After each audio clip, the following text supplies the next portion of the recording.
संहार करके किया। इसलिए अधर्म ना हो, इसलिए भगवान विष्णु ने मां पार्वती के कहने पर शंखचूड़ का स्वरूप बनाया और तुलसी के पास गए, क्योंकि शंखचूड़ को ये वरदान था कि जब तक तुलसी का पतिव्रत धर्म भ्रष्ट नहीं होता, नष्ट नहीं होता, तब तक शंखचूड़ को कोई नहीं मार सकता। शंखचूड़ युद्ध कर रहा था और उस समय भगवान आते हैं नारायण शंखचूड़ का रूप बना करके, तुलसी उनके चरणों को धोती हैं, चरणोदक लेती हैं, और जैसे ही भगवान के पैर दबा रही थी कि भगवान नारायण ने अपना चतुर्भुज रूप दिखा दिया। ये देख करके तुलसी क्रोधित हो जाती है कि आपने मेरे पति का रूप बना करके, मैं आज तक किसी पर पुरुष को स्पर्श नहीं किया और आपने मुझसे सेवा करवाई अपनी, आप बड़े निर्दयी, आपने मेरा पतिव्रत धर्म को आँच पहुंचाई है। और कहा, हे विष्णु ते दया नास्ति पाषाण सदृशम मनः। हे विष्णु, तुम्हारे अंदर दया नहीं है, तुम दिखने में तो बहुत सुंदर हो, लेकिन तुम्हारा जो हृदय है, मन है, एकदम काला है। इसलिए जाओ, तुम काले हो जाओ।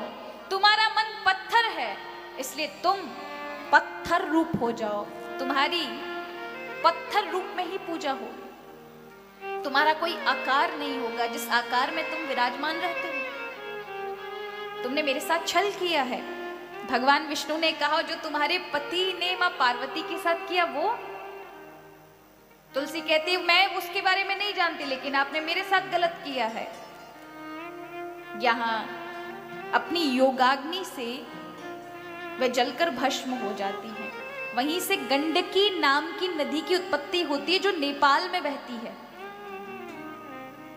और भगवान उसी समय शालिग्राम रूप में हो जाते हैं, जो एक दृष्ट नाम का कीड़ा काटता है और उससे शालिग्राम शिला बनती है।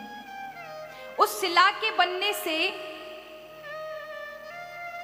उसमें आकार आ जाता है। तरह तरह की शिलाएं आप देखें, वाराह रूप में, नरसिंह रूप में, अनंत 12 तरह की शिलाएं प्राप्त होती हैं प्राय। और भी भक्तों को जो भाग्यशाली होते हैं उन्हें चक्र शिलाएं, नाना प्रकार की शिलाओं की प्राप्ति गंडकी नदी से प्राप्त होती है। शिव महापुराण में कहा है कि गंडकी नदी के अंदर जो डूबी हुई शिलाएं हैं पानी के अंदर, उन्हें यदि कोई प्राप्त करता है तो वो लाभकारी है। और जो स्थल में सूखी हैं, स्थल के बाहर पड़ी हुई हैं, उन्हें पिंगला शिला कहते हैं। उन्हें लेकर आएंगे तो वो कहते हैं कि दुख का जन्म देती हैं। इसलिए हमेशा गंडकी नदी के अंदर से ही शालिग्राम शिला को लेना चाहिए, जो गंडकी नदी का जल जिसके ऊपर गिर रहा हो। यहाँ प्रभु शालिग्राम रूप में विराजमान हो जाते हैं। वह नदी रूप में परिणित हो जाती है और चिता की भस्म वहां पड़ी रहती है। तब तीनों देवी आकर अपना तेज डालती हैं, तो सरस्वती के तेज से आंवला की उत्पत्ति होती है। इसलिए भगवान विष्णु को आंवला बहुत प्रिय है।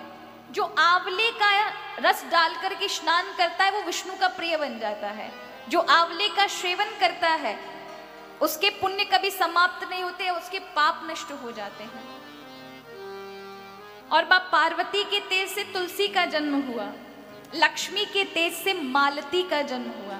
लेकिन लक्ष्मी जी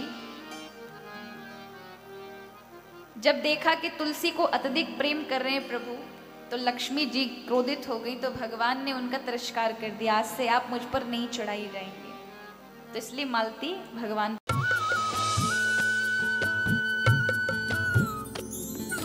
सर्वधर्म संगम, धर्म के सच्चे प्रहरी।